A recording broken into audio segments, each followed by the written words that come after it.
నమస్తే, నేను Keshav. Welcome to Suman TV. Independent politics అంటే స్వతంత్ర రాజకీయం అనేది ఈ దేశంలో ఉందా లేదా, ఇది ఒక కొత్త చర్చ. ఆంధ్రప్రదేశ్ ఎన్నికల్లో మాత్రం ఇండిపెండెంట్లకు అసలు అవకాశమే లేదని 2019 ఎలక్షన్స్ చూస్తే ఎవరికైనా అర్థమైపోతుంది. అలానే 2014లో కూడా ఇండిపెండెన్స్కి ఎక్కడా కూడా స్పేస్ దొరకినటువంటి పరిస్థితి లేదు. కానీ స్వతంత్ర అభ్యర్థులుగా నిలబడి ప్రజల అవసరాలకు అనుగుణంగా పనిచేయడమే ముఖ్యం, పార్టీలకు అతీతంగా ఉండడం అనేది స్వతంత్ర అభ్యర్థులకు మాత్రమే సాధ్యమవుతుందంటున్నారు ఒక యువకుడు. కీళ్ల నొప్పులు, ఊపిరితిత్తుల సమస్యలతో బాధపడుతున్నారా? RNC super speciality hospital, Chintal Quthbullapur. ఇది నిజంగా సాధ్యమయ్యేటువంటి పనేనా? ఆ దిశగా నిడుదవోలు నియోజకవర్గంలో మార్పు తీసుకొచ్చేందుకు ఆయన ప్రయత్నం చేస్తున్నారు. ఆయన పేరే కస్తూరి సత్యప్రసాద్. ఆయన మనతో ఉన్నారు. అసలు ఆయన ఐడియాలజీ ఏంటి, ప్రజలకు ఏం చెప్తున్నారు, ఏ విధంగా ప్రజలను తన వైపు మరల్చుకునేటువంటి అవకాశాలు ఉన్నాయని నమ్ముతున్నారు, ఈ విషయాల్ని విశ్లేషిద్దాం. కస్తూరి సత్యప్రసాద్ గారు, నమస్కారం. నమస్కారం. రాజకీయాలు అనగానే ఒక పార్టీ, ఒక బలమైన పార్టీ, అధికార పార్టీ, లేదంటే ప్రధాన ప్రతిపక్షంలో ఉన్న పార్టీ, ఈ రెండు పార్టీలే కనిపించేటువంటి పరిస్థితి ఉంది. సో ఆంధ్రప్రదేశ్ రాజకీయాల్లో అయితే కొద్దిగా చూస్తే సినిమా గ్లామరు ఇవి కూడా కనిపిస్తున్నట్టు, ఈవెన్ లెఫ్ట్ పార్టీస్ కూడా స్పేస్ లేదు, వామపక్షాలు కూడా కనుమరుగైపోయినాయి, సిద్ధాంత బలం ఉన్న పార్టీలు కూడా కనిపించే పరిస్థితి లేదు అనేటువంటి అభిప్రాయాలు ప్రజల్లోకి ఈ మధ్య బలంగా వెళుతున్నటువంటి సంకేతాలు అయితే కనిపిస్తున్నాయి. మీరు ఇండిపెండెంట్ క్యాండిడేట్గా నియోజకవర్గంలో మార్పు తెస్తాను అంటున్నారు. ఏంటి అసలు మీ ఐడియాలజీ ఏంటి, మీ కాన్సెప్ట్ ఏంటి? ప్రజలు మీరు వెళుతున్నప్పుడు కానీ, మీరు ప్రజలతో మాట్లాడుతున్నప్పుడు కానీ వస్తున్నటువంటి రియాక్షన్స్ ఎలా ఉన్నాయి? బేసికల్గా ఏంటంటే, నేను 2019 కంటెస్ట్ చేద్దామని చూశానండి జనసేన పార్టీలో. పవన్ కళ్యాణ్ గారి ఐడియాలజీ నచ్చి అప్పుడు అనుకోని కారణాల వల్ల నాకు టికెట్ రాలేదు నాకు అప్పుడు. సో తర్వాత నుంచి కూడా మా నియోజకవర్గం, పర్టికులర్గా మా నియోజకవర్గం గురించి చూస్తే కనుక, మా నియోజకవర్గంలో చుట్టుపక్కల ఉన్న నియోజకవర్గాలు ఏదైతే తాడేపల్లిగూడెం, తణుకు, కొవ్వూరు, జంగారెడ్డిగూడెం లాంటి నియోజకవర్గాలు, మా నియోజకవర్గం మా నిడదవోలు కన్నా ముందు నుంచి చాలా చిన్న విలేజ్లు అయ్యి, బట్ అవి టౌన్ నుంచి, మున్సిపాలిటీ నుంచి ఇప్పుడు ఒక పెద్ద టౌన్స్ కింద అభివృద్ధి జరగడం జరిగింది. కానీ నిడదవోలు ఎప్పటి నుంచి ఎలాగుందో ఇప్పటివరకు అదే ఉందన్నమాట. సో దీని మీద నేను లాస్ట్ 5 years బ్యాక్ నుంచి కూడా మా నిడదవోలు డెవలప్ చేద్దామని నేను రాజకీయాల్లోకి వచ్చాను. మా నిడదవోలు టౌన్, పర్టికులర్గా మా నిడదవోలు టౌన్, మీ కాన్స్టిట్యున్సీ డెవలప్మెంట్, ఎగ్జాక్ట్లీ మీ ఐడియాలజీ. ఎగ్జాక్ట్లీ అండి. ఈ ప్రాసెస్లో నేను అసలు ఎందుకు మా నిడదవోలు నియోజకవర్గం డెవలప్ అవ్వట్లేదు అని ఆలోచించినప్పుడు, అక్కడ రూల్ చేసిన వాళ్ళ మిస్టేక్స్ చాలా ఉన్నాయి. ఎవరైతే నిడదవోలు కొవ్వూరు నుంచి విడిపోయి 15 సంవత్సరాలు అయిందండి. ఇప్పుడు మేము 2 సార్లు టీడీపీ ప్రభుత్వం నుంచి ఎమ్మెల్యేగా ఒక ఆయన ఉన్నారు, తర్వాత ఇప్పుడు వైఎస్ఆర్సీపీ ఆయన ఎమ్మెల్యేగా ఉన్నారు. ఎవరున్నా కానీ ఇప్పటివరకు కూడా ఒక సరైన ఎమర్జెన్సీ హాస్పిటల్ లేదు మాకు. ఏదైనా ఎవరికైనా ఒక ఎమర్జెన్సీ మెడికల్ కేర్ అవసరం అయితే మా నిడదవోలు హాస్పిటల్ తీసుకెళ్తే వాళ్ళు వెంటనే దాన్ని రాజమండ్రి రిఫర్ చేయడం. మార్గ మధ్యంలో ఎంతోమంది చనిపోయారండి. నేను ఇప్పుడు తిరుగుతున్నప్పుడు ప్రతి వీధిలో ఒక స్టోరీ ఉందండి దానికి. మా నాన్నగారు హార్ట్ అటాక్ వచ్చింది, హాస్పిటల్ తీసుకెళ్లే దారిలో, రాజమండ్రి తీసుకెళ్లే దారిలో మార్గ మధ్యలో చనిపోయారండి. 15 సంవత్సరాల నుంచి విడిపోయిన తర్వాత ఎవరు కూడా ఆ హాస్పిటల్కి సంబంధించి ఒక ఎమర్జెన్సీ కేర్ పెడదామని నాకు దృష్టి పెట్టలేకపోయారండి అందరూ కూడా. సో నేను దాన్ని చాలా సీరియస్గా తీసుకొని, నాట్ ఓన్లీ హెల్త్ అండి, ఎడ్యుకేషన్ సిస్టమ్ మాకు సరిగ్గా లేదు. ఇప్పటివరకు ఒక శంకుస్థాపన లేదు మాకు. 40-50 ఏళ్ళ నుంచి మన నిడదవోలు నియోజకవర్గంలో ఒక కొత్త కాలేజ్ కట్టడం కానీ, ఉన్న కాలేజీలో ఉన్న పీజీ కాలేజ్ కానీ, ఐటీఐ కానీ, గవర్నమెంట్ పాలిటెక్నిక్ కానీ ఎలాంటి ఫెసిలిటీస్ లేవండి దాంట్లో. సో నేను యాజ్ ఎ లోకల్గా, నేను లోకల్ క్యాండిడేట్ని ఇప్పుడు నిడదవోలు నియోజకవర్గం, నిడదవోలు టౌన్ మాది. నిడదవోలు టౌన్ పక్కన సమస్య ఎమ్మెల్యే లోకల్స్ కాదండి. ఇప్పుడున్న వైసీపీ ఆయన పక్కనున్న నియోజకవర్గం రిజర్వ్డ్ అయితే ఆయన ఇటు వచ్చారు. అంతకుముందు ఆయన చేసిన నిడదవోలు టౌన్, నిడదవోలు మండలాన్ని కాకుండా వేరే ఉండ్రాజవరం మండలం, మా దాంట్లో కొత్త కలిపిన మండలం నుంచి ఆయన ఎమ్మెల్యేగా పోటీ చేశారు. సో మా నిడదవోలుని ఎన్నో సంవత్సరాలుగా, ఎన్నో దశాబ్దాలుగా కూడా నిర్లక్ష్యం చేయడం వలన నేను కంకణం కట్టుకొని యాజ్ ఎ లోకల్గా, ఇలా ఊరు అభిమానంతో, మా నిడదవోలు ప్రజల అభిమానంతో వాళ్ళని ఏదో రకంగానే ఒక డైరెక్షన్ ఇద్దామని చెప్పేసి నేను పాలిటిక్స్లో రావడం జరిగింది. అంటే జనసేన పార్టీలో పనిచేస్తారన్నారు, బయటకు వచ్చి మళ్ళీ ఇప్పుడున్న పరిస్థితుల్లో రాజకీయ పార్టీల ద్వారానే రాజకీయం నడుస్తున్నటువంటి సంకేతాలు ఉన్నాయి. స్వతంత్ర అభ్యర్థుల్ని జనం ఆదరించేటువంటి ఛాన్సెస్ ఉన్నాయా? డెఫినెట్గా ఉన్నాయండి. ఎందుకంటే నేను ఇప్పుడు 4 నెలల నుంచి ఆల్మోస్ట్ ప్రతిరోజు కూడా ప్రతి గడప గడపకి వెళ్తాను నేను. ప్రజలు చాలా విసిగిపోయి ఉన్నారండి. ఆ పార్టీ ఏమీ చేయలేదు, ఈ పార్టీ ఏమీ చేయలేదు. అట్లీస్ట్ నువ్వన్నా నిడదవోలు గురించి మాట్లాడుతున్నావు, ఇప్పటివరకు కనీసం మన నిడదవోలులో ఇవి లేవు అని మాకే సరిగ్గా దాన్ని అవగాహన లేదు మనకు కూడా. నువ్వు అది బాగా తీసుకొస్తున్నారని చెప్పేసి సపోర్ట్ చేసేలా ఉన్నారండి. బేసికల్గా ఏంటంటే, ఇప్పుడు ప్రజలు last time YCP, TDP, Janasena 3 విడివిడిగా పోటీ చేసినాయి, హోరాహోరీగా పోటీ చేసినాయి. అంతకుముందు టీడీపీ పోటీ చేసింది. బేసికల్గా ప్రజల్లో ఏంటంటే స్పెషల్ స్టేటస్ అనేది ఒకటి మర్చిపోయారు ఈ పార్టీస్ అన్నీ కూడా. ఎవరి స్వార్థానికి వాళ్ళు దాన్ని కప్పెట్టేశారు, దాన్ని భూస్థాపితం చేసేసారు కంప్లీట్గా. నేను మా నిడదవోలు నియోజకవర్గం అసలు ఎందుకు డెవలప్ అవ్వలేదు, దీనికి ఎందుకు మనకి ఫ్యాక్టరీలు రావట్లేదు, ఎందుకు మనం డెవలప్ చేయడానికి కారణం ఏంటంటే అంటే స్పెషల్ స్టేటస్ కూడా one of the major reason అండి. స్పెషల్ స్టేటస్ వస్తే ఇప్పుడు మీరు ఉత్తరాఖండ్ తీసుకోండి. ఉత్తరాఖండ్ స్పెషల్ స్టేటస్కి ముందు 0.22% అండి వాళ్ళ ఇండస్ట్రియల్ గ్రోత్, ఇండస్ట్రీస్ నుంచి వాళ్ళకి వచ్చే ఎకానమీ. ఈరోజు మీరు చూసుకుంటే 20% పైనే ఓన్లీ ఫ్రమ్ ఇండస్ట్రీ నుంచి వాళ్ళకి ఎకానమీ వస్తుంది ఆ స్టేట్కి, and because of only special status. ఎందుకంటే మన హైదరాబాద్లో కానీ లేకపోతే ఆంధ్రాలో కానీ తమిళనాడు నుంచి కానీ కర్ణాటక నుంచి కానివ్వండి, మీరు ఒక ఫార్మా కంపెనీ తీసుకుంటే వాళ్ళ మెయిన్ బ్రాంచ్ ఇక్కడ ఉన్నా కానీ మేజర్ ప్రాసెసింగ్ అంతా ఉత్తరాఖండ్లో జరుగుతుంది. ఫుడ్ ప్రాసెసింగ్ తీసుకోండి, Frooti, Coca Cola, every one has their factories in Uttarakhand. ఎందుకంటే అక్కడ ఇచ్చిన స్పెషల్ అలవెన్సెస్ వాళ్ళకి. మన స్టేట్కి యాజ్ పర్ మనమేమి దాన్ని మన స్టేట్ విడిపోవాలని అడిగింది కాదు, అలాగే స్పెషల్ స్టేటస్ ఇమ్మంది అడిగింది కాదు. ఎందుకంటే వాళ్ళు తలుపులేసేసి మన స్టేట్ని విడగొట్టేశారు. ఆ 15 సంవత్సరాల నుంచి పొలిటీషియన్స్ ఎవరు కూడా ప్యాకేజ్ ముద్దు స్పెషల్ స్టేటస్ వద్దని ఒకళ్ళు, లేకపోతే స్పెషల్ స్టేటస్ అవసరం లేదని ఒక పార్టీ, ఇలాగ మన ప్రజల్ని ఎవరైతే మన ఆంధ్ర ప్రజల్ని మోసం చేస్తూ వచ్చారు అందరూ కూడా. దానికి మాలాగా వెనకబడిన నియోజకవర్గాలు ఇంకా ఎఫెక్ట్ అయిపోయినాయి దానికి. ఇప్పుడు కొంచెం కొద్ది గొప్ప అర్బన్ ఉన్న నియోజకవర్గాలు పర్లేదు, కానీ అసలు ఏ ఇన్కమ్ లేదు మా నియోజకవర్గానికి. మీరు ఇప్పుడు చూస్తే కనుక ఉన్న రైస్ మిల్ ఫీల్డ్ మాకు చాలా ఎక్కువ అండి. రైస్ మిల్ ఫీల్డ్ సగం రైస్ మిల్లు క్లోజ్ అయిపోయినాయండి. వ్యవసాయ ఆధారిత నియోజకవర్గం మాది. మాలాంటి నియోజకవర్గంలో ఒక ఫ్యాక్టరీ వచ్చిందనుకోండి స్పెషల్ స్టేటస్ వల్ల, ఎవడో ఒకటి ఏదో ఫ్యాక్టరీ పెడతాడు. దానివల్ల మా నియోజకవర్గం నుంచి ప్రతి ఇంట్లో ఒకళ్ళు దుబాయ్లోనో షార్జాలోనో అక్కడికి వెళ్ళి బాత్రూమ్ క్లీన్ చేయడం, లేకపోతే చిన్న చిన్న కూలి పనులు చేసుకోవడం, అక్కడికి వెళ్ళి దుబాయ్ కానీ సింగపూర్ కానీ మలేషియా కానీ చిన్న చిన్న జాబ్లకు వెళ్ళిపోతున్నారు పాపం ఇక్కడి నుంచి. అలా వలసలు తగ్గాయి మాకు ఫస్ట్ ఆఫ్ ఆల్. సో ఏదైతే మన నిడదవోలు నియోజకవర్గం కానీ మన ఆంధ్రప్రదేశ్ స్టేట్ని కానీ తీసుకుంటే అండి, మనం వెనకబడడానికి మెయిన్ కారణం స్పెషల్ స్టేటస్ అనేది కూడా వెరీ రీజన్ అండి మనకి. సో అంటే ఇప్పుడు ఓవరాల్గా రాష్ట్ర ప్రయోజనాలు, రాష్ట్రానికి సంబంధించినటువంటి విభజన హామీలు, వీటన్నిటి మీద పోరాడడానికి కొత్త పార్టీలు కూడా వచ్చినాయి. అవునండి. ఇంకోటి ఏంటంటే ఆంధ్రప్రదేశ్లో గతంలో లేనన్ని పార్టీలు ఈ మధ్య కాలంలో పుట్టుకొచ్చినాయి. చాలా మంది గొప్ప గొప్ప వాళ్ళు వచ్చారు కదా. జేడీ లక్ష్మీనారాయణ గారు పార్టీ పెట్టారు, మీరు చెప్పిన స్పెషల్ స్టేటస్ కోసం కొట్లాడదామని పిలుస్తున్నారు ఆయన. అలానే తెలుగు సేన పార్టీ అని, జై తెలుగు పార్టీ అని, ఇంకా ఈ పార్టీలని బీసీవైఎం అని చెప్పిన ఒకటి, భారత చైతన్య యువజన పార్టీ అని ఒకటి, ఇట్లా ఇవన్నీ వస్తున్నాయి కదా. ఇప్పుడు పార్టీలు లేకుండా ఒక ఇండిపెండెంట్గా మీ ఐడియాలజీని ప్రజల్లోకి తీసుకెళ్ళడం కొంచెం కష్టమైన పని కాదా? యాక్చువల్గా గుడ్ క్వశ్చన్ అండి అది. మీరు తెలంగాణ రావడానికి మెయిన్ కారణం ఇక్కడున్న ఎంపీలు ఎమ్మెల్యేలు రాజీనామా చేసి తెలంగాణ ఇచ్చారండి వాళ్ళకి? కాదు కదండి. స్టేట్ ఎందుకు సపరేట్ చేశారు? ప్రజా ఉద్యమం వల్ల స్టేట్ సపరేట్ అయింది. కానీ కేసీఆర్ గారు నా ఎమ్మెల్యేలు నా ఎంపీలు రిజైన్ చేస్తాం, మీ గవర్నమెంట్ పడగొడతామని కాంగ్రెస్ కానీ లేకపోతే టీఆర్ఎస్ కానీ చేయలేదు కదండి. అప్పుడు స్టేట్ ఎందుకు విడిపోయిందండి? ఓన్లీ ప్రజా ఉద్యమం వల్లే అది. దానికి ఆ సెంటిమెంట్ వాళ్ళు పికప్ చేశారు. ఆ పికప్ చేసిన సెంటిమెంట్ వాళ్ళు కన్సిస్టెంట్గా వాళ్ళు పోరాటం చేశారండి. మన నియోజకవర్గం ఇప్పుడు మన స్టేట్ తెలుసుకుంటే మనం తీసుకుంటే, మీరు కొంతమంది జగన్ గారు లాస్ట్ టైం ఒకసారి ఆయన ఎంపీలు నా అవసరం లేదు కాబట్టి నేను వాళ్ళు నిలదీయలేకపోతున్నాను అన్నారు. ఎవరిని? BJP government. తెలంగాణ విడిపోయింది, తెలంగాణ ఉద్యమానికి ఎంపీల వల్ల లేకపోతే ఇంకొకరి వల్ల రాలేదండి. అసలు ముందు మనకు చిత్తశుద్ధి ఉండాలి. రాష్ట్రం నాది, ఈ రాష్ట్రం నేను డెవలప్ చేసుకోవాలి, ఈ రాష్ట్రంలో ఉన్న యువత నేను ఒక భవిష్యత్తు ఇవ్వాలి అన్న మినిమం కామన్ సెన్స్ ఎవరికి లేదండి. అది బేసిక్ కామన్ సెన్స్ ఏంట్రా అంటే, ఇప్పుడున్న జగన్ గారు కొన్ని సంవత్సరాలు చచ్చిపోతాడు, చంద్రబాబు నాయుడు గారు చనిపోతాడు, నేను చనిపోతా, అందరూ చనిపోతాం. మనం ఉండేది ఏంట్రా అంటే ఒక డైరెక్షన్, ఒక స్టేట్కి ఒక డైరెక్షన్ అండి. వీళ్ళేమి శాశ్వతంగా చంద్రబాబు నాయుడు గారు 100 సంవత్సరాలు చేయడు కదండి, జగన్ గారు 200 సంవత్సరాలు చేయడు కదా, మనం పరిపాలించరు కదా, వాళ్ళ పార్టీ కూడా చేయదు. అందరికీ కావాల్సిన కామన్ సెన్స్ ఏంట్రా అంటే, ఒక స్టేట్కి పార్టీని పక్కన పెట్టి, వాళ్ళ సొంత ప్రయోజనాలు పక్కన పెట్టి, వాళ్ళ ఇండివిజువల్ ఎజెండాలను పక్కన పెట్టండి, స్టేట్ గురించి ఆలోచిస్తే చిత్తశుద్ధి ఉంటుందండి అందరికీ. ఇప్పుడు మీరు అన్నట్టు జేడీ లక్ష్మీనారాయణ గారు ఉన్నారండి, ఆయన స్పెషల్ స్టేటస్ మీద వచ్చారు. సో ఆయన ఉద్యమం చేసే విధానంలో చిత్తశుద్ధి కనిపించాలి ఆయన కూడా. అలాగే షర్మిల గారు ఇప్పుడు మేము ఇచ్చిన స్పెషల్ స్టేటస్ని మళ్ళీ నేను తీసుకొస్తానంటున్నారు. సో నిజంగా వాళ్ళు దాన్ని చిత్తశుద్ధితో వాళ్ళు ఒక ప్రజా ఉద్యమాన్ని లేపి, ఇప్పుడు నేను ఒక చిన్న పర్సన్ అండి, నాకు ఈ పార్టీలు తలుచుకుంటే అవి చాలా పెద్ద పెద్ద కొండలు నా పక్కన. నేను ఒక మంచి ఉద్దేశంతో బయటకు వచ్చాను.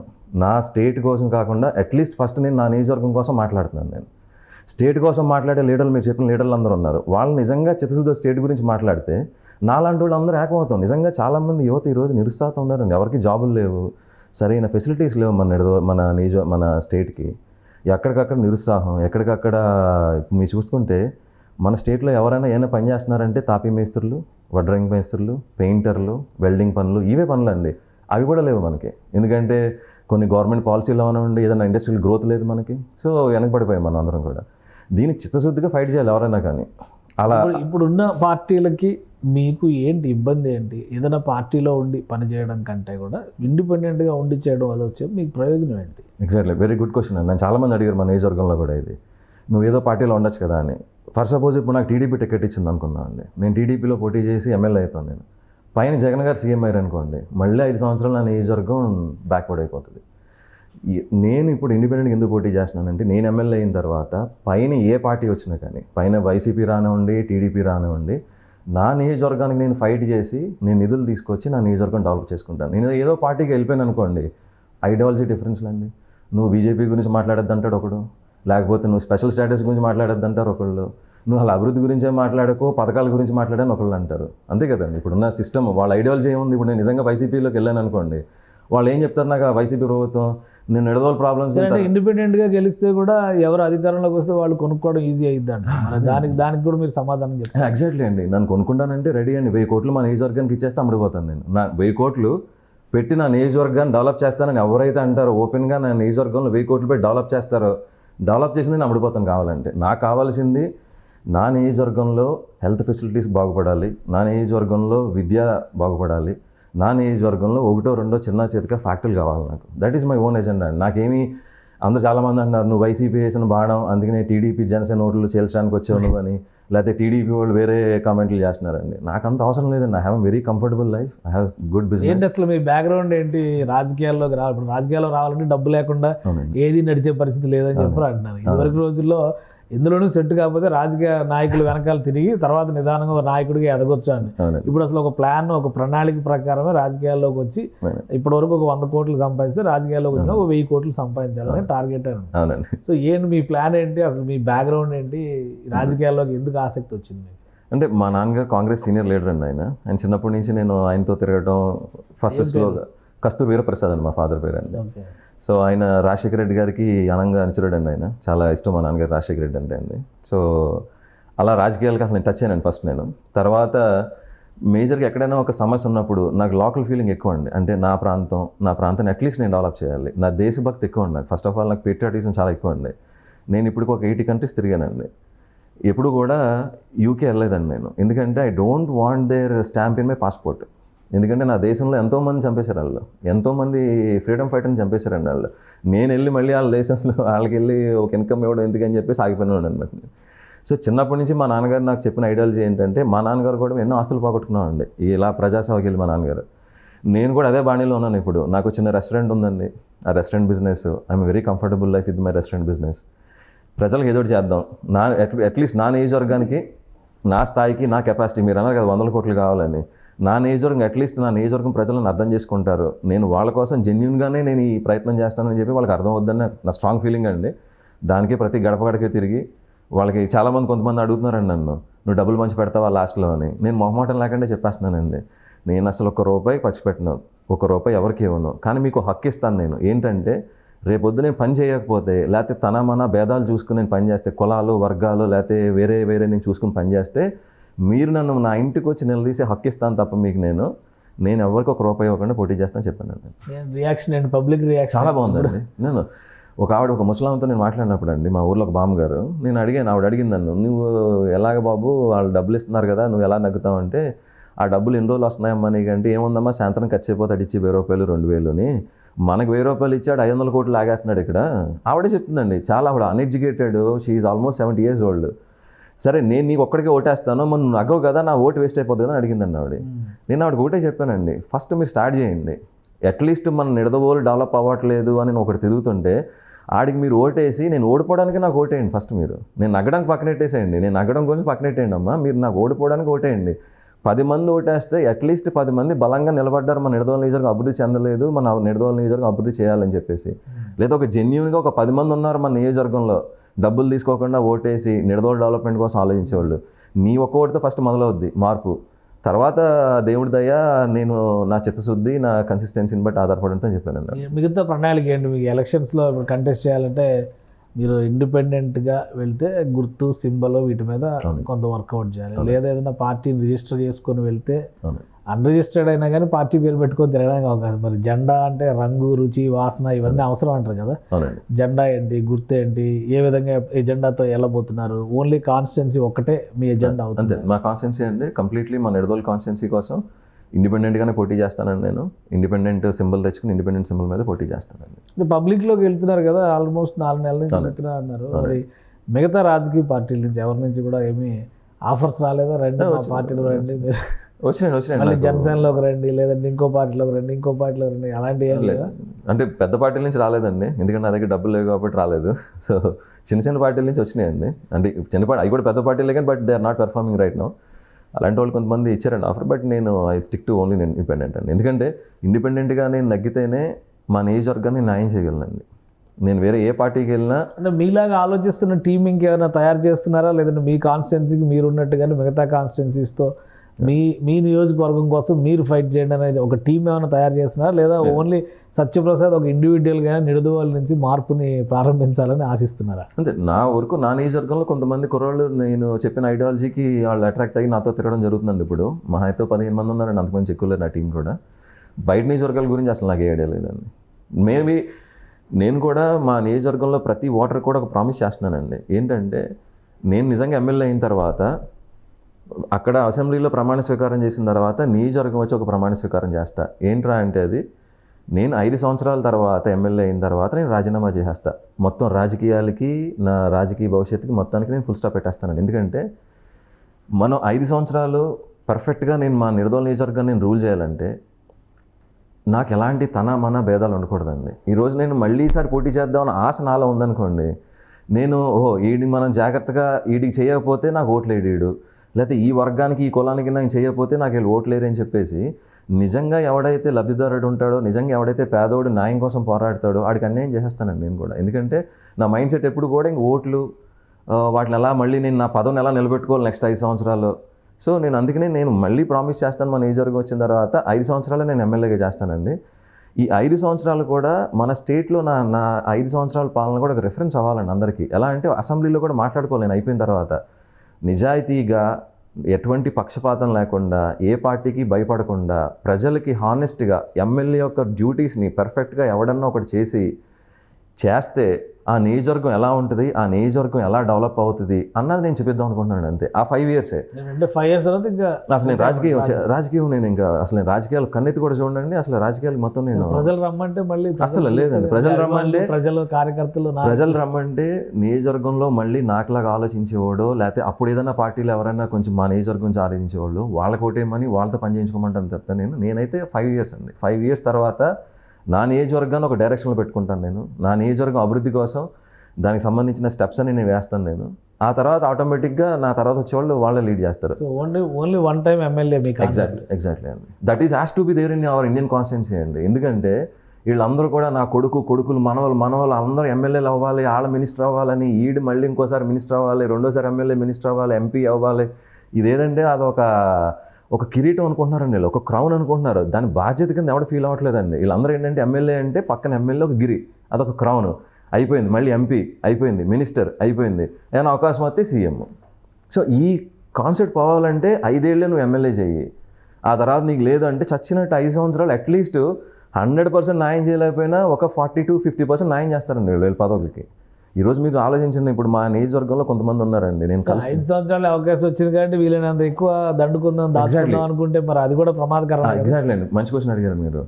అట్లీస్ట్ ఈ 5 సంవత్సరాలు అనే కాన్సెప్ట్ అందరికీ ఉందనుకోండి, ఈ 5 సంవత్సరాలు ప్రజలు అప్పుడు అలర్ట్ అవుతారండి. ఈడు 5 సంవత్సరాల్లో ఉంటాడు కాబట్టి ఎవడు మంచోడు అని సెలెక్ట్ చేసుకుంటారు తప్ప ఇలాంటి అడ్వైన పనులు చేద్దామని సెలెక్ట్ చేసుకోరు. ప్రజలకు ఒక ఐడియా వస్తుంది, ఎలాగంటే ఎవడైనా 5 ఏళ్ళే చేస్తాడు, వీడు మళ్ళీ రాడు, సో ఈ ముగ్గురులో ఈడు బెటరు అనే ఒక ఆప్షన్ ప్రజలకు వస్తుందండి అప్పుడు. సో ఈ చైతన్యం నాట్ ఓన్లీ ఫ్రమ్ లీడర్స్ అండి. మీరు ఇదే కాన్సెప్ట్ మీరు ప్రజలకు చెప్తున్నారా? నిడదవోలు సిటిజన్ చెప్తున్నానండి నేను. మా నిడదవోల్లో నేను ప్రామిస్ చేస్తాను. చాలా బాగుందండి, చాలా బాగుంది సార్. ప్రజలకి ఇవన్నీ అనవసరం అండి. ప్రజలకి నువ్వు ఎమ్మెల్యే కింద అందరూ అదే మాటలు చెప్తారు. వచ్చినప్పుడు ఎవడొకటి ఏదో స్టోరీ చెప్తాడండి, నేను మీ వెనకాలే ఉంటాను, మీకు అభివృద్ధి చేస్తాను, మీతోనే ఉంటాను, లేకపోతే నేను అవినీతి పరుని కాదు, అందరూ చెప్పేది ప్రజలకి. ప్రజలు ఏం ఆలోచిస్తున్నారంటే అండి, రియల్గా ప్రాక్టికల్గా తన మన భేదాలు చూడకుండా ఉండేవాడే కావాలండి వాళ్ళకి. ఇప్పుడు నిజంగా వైసీపీ ప్రభుత్వం వచ్చిందండి, మా కాన్స్టిట్యున్సీలో ఒక ముసలాం ఉందండి, ఒక కేసు తీసుకుంటే మీరు, ఆమెకి 70 years అండి. ఆమె రోజు కూలి పనికి వెళ్తుందండి. హస్బెండ్ ప్యారలైజ్డ్ అండి, కూతురు ప్యారలైజ్డ్ అండి, నడుము యాక్సిడెంట్ ఆమె పడుకుని పోయింది. వాళ్ళకి పెన్షన్ రావట్లేదు. జగన్ గారి పథకాలు ఇప్పుడు ఏదైతే పెన్షన్ అందరికీ వస్తుంది, అందరికీ పెన్షన్ ఇస్తా ఉంటున్నారు, ఆమెకి నడుము ఏదైతే ఇంజూరీ అయిందో ఆమె భర్త వదిలేసి ఆమెని 20 సంవత్సరాలు అయిందండి. కొడుకు ఏమో ఎవరినో లవ్ చేసి అతను సూసైడ్ చేసుకున్నాడు. ఇప్పుడు ఆమెకి పెన్షన్ కోసం ఈ ముసలి ఆమె తిరిగిన చోటంటూ లేదండి.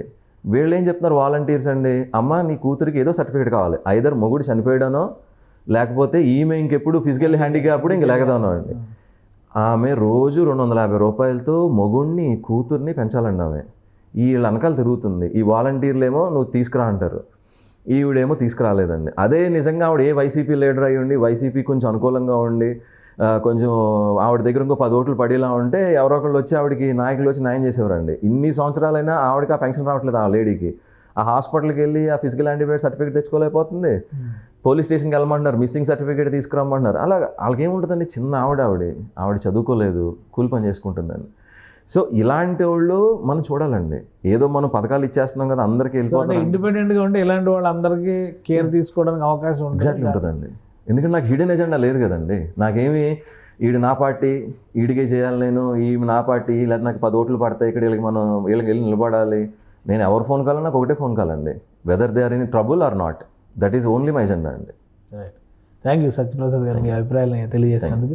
ఇది సత్యప్రసాద్ గారు ఒక ఇండిపెండెంట్ పొలిటికల్ సీజన్ని తీసుకురావడానికి ఆంధ్రప్రదేశ్లో ప్రయత్నం చేస్తున్నారు. ముఖ్యంగా నిడదవోలులో జరుగుతున్నటువంటి పరిణామాలు, నాన్ లోకల్స్కి టికెట్స్ ఇవ్వడం కావచ్చు, అలానే అసలైనటువంటి సమస్యలను పట్టించుకోకుండా ఉత్తుత్తి పథకాలతో మభ్యపెట్టేటువంటి ఎత్తుగడలు వేస్తున్నారు రాజకీయాల్లో ఉన్నవారు అనేది ఆయన అభిప్రాయం. తనంతట తానుగా 5 ఏళ్ళు మాత్రమే వన్ టైం ఎమ్మెల్యేగా నిలబడితే ప్రజలకు సేవ చేయాలనేటువంటి ఆకాంక్ష ఉంటుంది. ప్రజలు కూడా తమ అవసరాల కోసం పని చేస్తున్నారా లేదా అనేటువంటి ఒక జాగ్రత్త ఉంటుందనేది సత్యప్రసాద్ చెప్తున్నటువంటి మాట. సో 2024 ఎన్నికల్లో ఇటువంటి కొత్త వాదాన్ని ప్రజలు ఆదరిస్తారా లేదో చూద్దాం. ఇది స్పెషల్ డిస్కషన్. Keep watching.